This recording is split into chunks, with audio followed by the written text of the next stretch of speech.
Good morning student. इस समय पर अभी हम कक्षा 8 की एसएस पढ़ने जा रहे हैं। ठीक है, तो हमारे अभी तक 2 चैप्टर हो चुके हैं। अब इस समय पर हम तीसरा चैप्टर पढ़ने जा रहे हैं। ठीक है, तो हमारे तीसरे चैप्टर का जो नाम है भारत का संविधान। भारत यानी भारत और संविधान अर्थात मूल दस्तावेज। जैसा कि हमारे नियमों के चलाने के लिए, हमारे देश के शासन को चलाने के लिए नियम के लिए बनाया गया एक संविधान अर्थात मूल दस्तावेज। ठीक है, तो हम चैप्टर में आते हैं। हेली, प्रियांशी और सचिन अपने माता पिता के साथ टीवी में वर्ल्ड कप 2011 की फाइनल मैच देख रहे थे। भारत श्रीलंका के बीच रोमांचक मैच चल रहा है। वर्ल्ड कप भारत को मिलेगा या श्रीलंका को? श्रीलंका का स्कोर देखने पर भारत के लिए जीतना कठिन लग रहा था, परंतु कप्तान महेंद्र सिंह धोनी की अच्छी बैटिंग के कारण भारत जीत गया। सभी जगह विजय का वातावरण बन गया। टीवी में यह देखकर हेली बोलने लगी, मम्मी, इसके पहले इंग्लैंड और भारत के बीच मैच टाई हुई थी। मैच टाई होना, इसका अर्थ क्या है? नीता बहन यानी कि हेली की मम्मी कहने लगी, हेली, क्रिकेट जैसे लोकप्रिय खेल के लिए ICC ने खूब ही व्यवस्थित नियम बनाए हैं। मैच का टाई होना अर्थात मैच में दोनों टीमों के एक समान रन होना, यानी दोनों टीमों के बराबर रन होना। फुटबॉल, हॉकी, कबड्डी जैसे खेलों के भी नियम होते हैं। एक खेल के इतने व्यवस्थित नियम हों तो इतने बड़े देश की व्यवस्था सुचारू रूप से चलानी हो तो नियमों की आवश्यकता अवश्य होगी। सीधी बात है, यदि हमारे घर को चलाने के लिए नियम चाहिए तो फिर तो वो तो क्रिकेट टीम है। इसी तरीके से हमारे देश को चलाने के लिए जो नियम बनाए गए हैं, जिस चीज़ में वो लिखे गए हैं, उसे ही हम संविधान कहते हैं। चलिए अब हम संविधान की शुरुआत करते हैं। हमारे संविधान की शुरुआत प्रस्तावना से यहाँ पर की गई है। वैसे तो हमारे संविधान की शुरुआत भूमिका से होती है। ठीक है, चलिए, हम भारत के लोग भारत को एक सार्वभौम, बिन सांप्रदायिक, समाजवादी, लोकशाही गणतंत्र बनाने के लिए तथा उनके सभी नागरिकों को सामाजिक, आर्थिक और राजनैतिक न्याय, विचार, वाणी, मान्यता, धर्म और पूजा की स्वतंत्रता, प्रतिष्ठा और अवसर की समानता तथा व्यक्ति के गौरव और राष्ट्र की एकता और अखंडितता के लिए भाईचारा बढ़ाने का दृढ़ संकल्प करके हमारे संविधान सभा में आज 26 नवंबर 1949 के दिन इस संविधान को अपना रहे हैं। यानी कि 26 नवंबर 1949। लेकिन लागू कब से हुआ था? 1950 से, यानी कि शुरुआत की गई थी 1949 से। तो इसको बनाने में कितना समय लगा था? 2 वर्ष 11 माह 18 दिन। ठीक है, 26 नवंबर 1949 के दिन इस संविधान को अपना रहे हैं और स्वयं को समर्पित करते हैं। ठीक है, चलिए अब हम आते हैं संविधान की प्रस्तावना। किसी भी देश का शासन चलाने के लिए बनाए गए नियमों के व्यवस्थित संग्रह को संविधान कहते हैं। ठीक है, संविधान लिखित या अलिखित भी हो सकता है। हमारे देश के संविधान की शुरुआत भूमिका से हुई है। अब हम आते हैं पेज नंबर 14 पर। अभी तक हम पेज नंबर 13 पढ़ रहे थे, अब हम आते हैं पेज नंबर 14 पर। ठीक,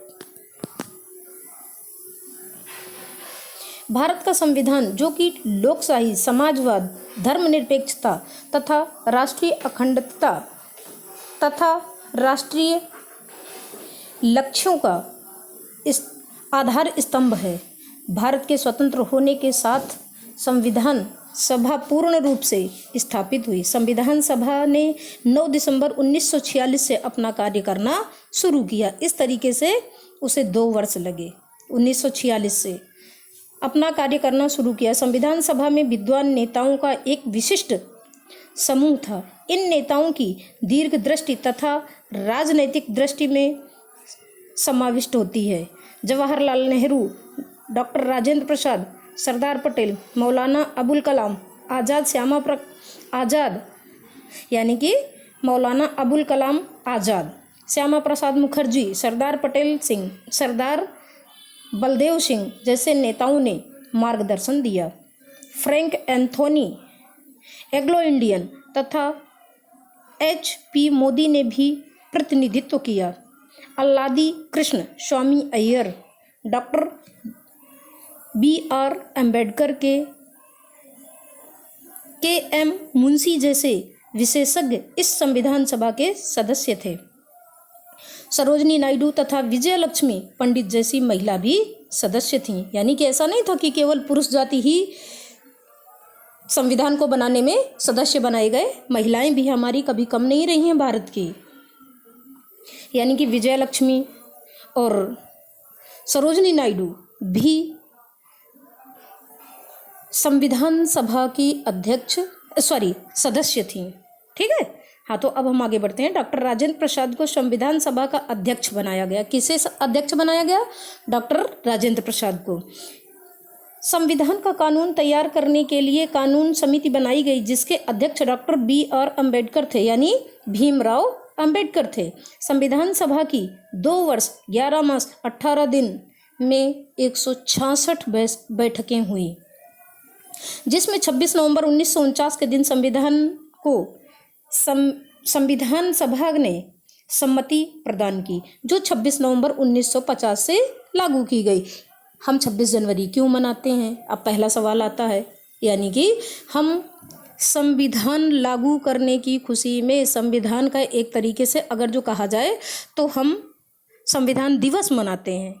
ठीक है, चलिए अब आते हैं पेज नंबर 15 पर। ठीक है,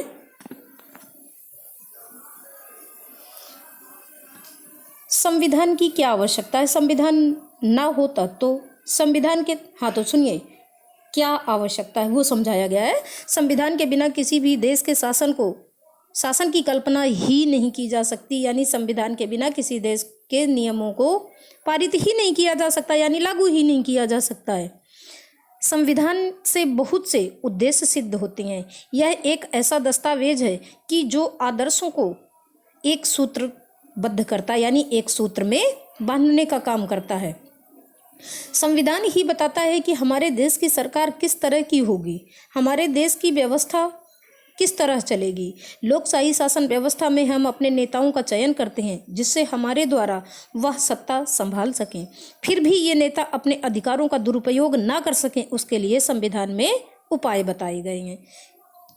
हमारे संविधान में ऐसे नियम या व्यवस्था है कि जिससे शासक अपने अधिकारी का दुरुपयोग ना कर सके, यानी अपने अधिकारों का, अधिकारों का दुरुपयोग ना कर सके।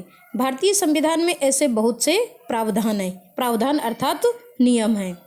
चलिए ठीक है, अब हम आते हैं नीचे। भारत के संविधान की मुख्य विशेषताएं। पहला तो है लोकशाही शासन पद्धति। भारत ने लोकशाही शासन पद्धति को स्वीकार किया है। हमारे देश में प्रति 5 वर्ष में सामान्य चुनाव होता है, चाहे हमारा ग्राम पंचायत का हो, चाहे हमारा मुख्यमंत्री का हो, चाहे राष्ट्रपति का हो, चाहे प्रधानमंत्री का हो, PM, CM और ग्राम प्रधान, ये सभी के चुनाव 5 वर्ष में होते हैं, प्रत्येक 5 वर्ष में।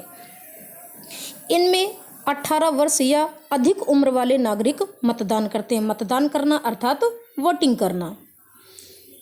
चुनाव के बिना लोकशाही की कल्पना नहीं की जा सकती। यदि चुनाव न हो तो लोकशाही शासन कैसे लागू होगा, सभी का मत कैसे जाना जाएगा। अपने प्रतिनिधियों के चुनाव में देश के सभी लोगों की भूमिका है। देश का कोई भी नागरिक चुनाव लड़ सकता है, भले ही वह किसी भी धर्म, जाति, वर्ग, स्त्री या पुरुष क्यों न हो। मतलब किसी भी धर्म से हो, किसी भी जाति का हो, स्त्री हो या पुरुष हो, सभी लोग चुनाव लड़ सकते हैं। उनमें चुने हुए सदस्य प्रतिनिधि 5 वर्ष तक जन प्रतिनिधित्व करते हैं। नागरिकों को विचार, वाणी, अभिव्यक्ति और इच्छा अनुसार धर्म पालन करने की स्वतंत्रता दी गई। यानी कि आप जिस धर्म को पालना चाहें उसमें उसकी आप पूजा पाठ वगैरह कर सकते हैं, किसी के लिए कोई बंधन नहीं है। यही है लोकशाही शासन व्यवस्था। चलिए अब हम आते हैं पेज नंबर 16 पर। भारत एक गैर सांप्रदायिक, धर्मनिरपेक्ष और गणतंत्र देश है। गैर सांप्रदायिक अर्थात देश का शासन किसी संप्रदाय या धर्म की मान्यता के आधार पर न चलाना। संप्रदाय के आधार पर एक दूसरे नागरिक के बीच भेदभाव या पक्षपात न किया जाता हो। प्रत्येक नागरिक को अपने धर्म का पालन करने, मान्यता रखने और उसके प्रचार की स्वतंत्रता हो। गणतंत्र अर्थात लोगों के पास से प्रत्यक्ष या परोक्ष रूप से सत्ता प्राप्त करने वाली सरकार। अपनी राज्य व्यवस्था में हमें अपने गणतंत्रात्मक लोकशाही को स्वीकार किया है, अर्थात हमारे यहाँ राज्य व्यवस्था विशिष्ट अधिकार रखने वाली किसी वर्ग के हाथ में नहीं है, परंतु राज्यतंत्र के सभी पद धर्म, जाति, स्त्री, पुरुष के बिना के किसी भी भेदभाव के बिना किसी भी नागरिक के लिए है, यानी कि सभी के लिए है। ठीक है, अब आप सारणी से समझ सकते हैं कि किस तरीके से हमें इनमें से समझना है। अब जैसे आता है केंद्र सरकार। ठीक है, तो केंद्र सरकार के 3 अंग: विधायिका, कार्यकारिणी, न्यायतंत्र। फिर विधायिका के भी 2 भाग, लोकसभा और राज्यसभा। कार्यकारिणी के भी 2 भाग, प्रधानमंत्री और मंत्रिमंडल। और न्यायतंत्र का सर्वोच्च न्यायालय, यानी कि जिसका परिणाम यानी कि जो निर्णय दिया जाए वो सभी अदालतों को मान्य होगा, मानना ही पड़ेगा। अब आता है राज्य सरकार, यानी कि ये हो गई ऊपर वाली केंद्र सरकार, अर्थात पूरे देश के लोगों को मानने के लिए सरकार के नियम।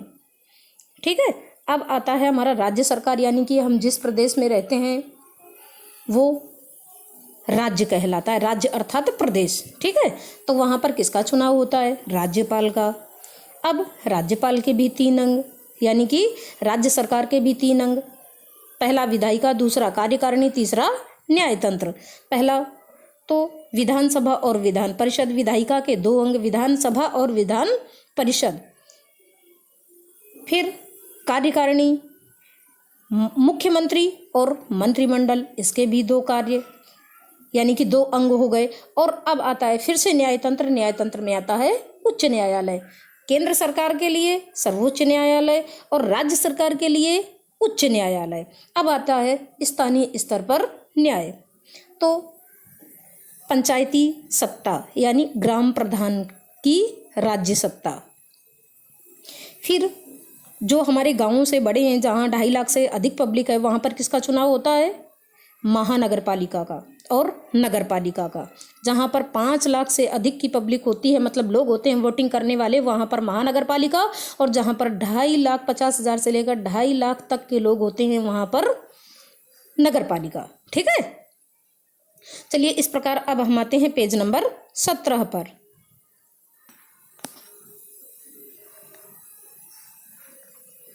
सरकार के कार्य। धारासभा, कार्यकारिणी और न्यायतंत्र केंद्र सरकार के अंग हैं। संसद कानून बनाने, मंत्रिमंडल इन कानूनों का अमल करवाने और न्यायतंत्र कानून का अर्थघटन करने और न्याय देने का कार्य करता है। चलिए अब आते हैं राज्य संघ राज्य में। भारत एक संघ राज्य है, यानी कि घटक राज्यों का संघ, जिसमें कानून बनाना केंद्र का विषय, राज्य का विषय और संयुक्त विषय निश्चित किए गए हैं। देश की संसद सूची के विषय पर जो कानून बनाती है वह पूरे देश में लागू होता है। मूलभूत अधिकार। संविधान में मूलभूत अधिकारों और स्वतंत्रता का समावेश किया गया है। उसमें विशेष रूप संवैधानिक उपचारों का अधिकार दिया गया है, जिसमें डॉक्टर बाबा साहेब ने भारतीय संविधान की आत्मा कहा है। संविधान राज्य और अन्य व्यक्तियों के अधिकारों की रक्षा करता है। इस प्रकार बच्चों हमारा चैप्टर 3 यानी चैप्टर 3 का जो नाम था भारत का संविधान, वो अब पूर्ण हो रहा है। और जो भी ये स्वाध्याय के प्रश्न उत्तर हैं, ये सब आपके पास PDF के माध्यम से आ रहे हैं, आप उनको भी देख लीजिए और उन सभी को एक बार नोट में अवश्य लिखें। ठीक है, हम सारे उत्तर आपके पास भेज रहे हैं।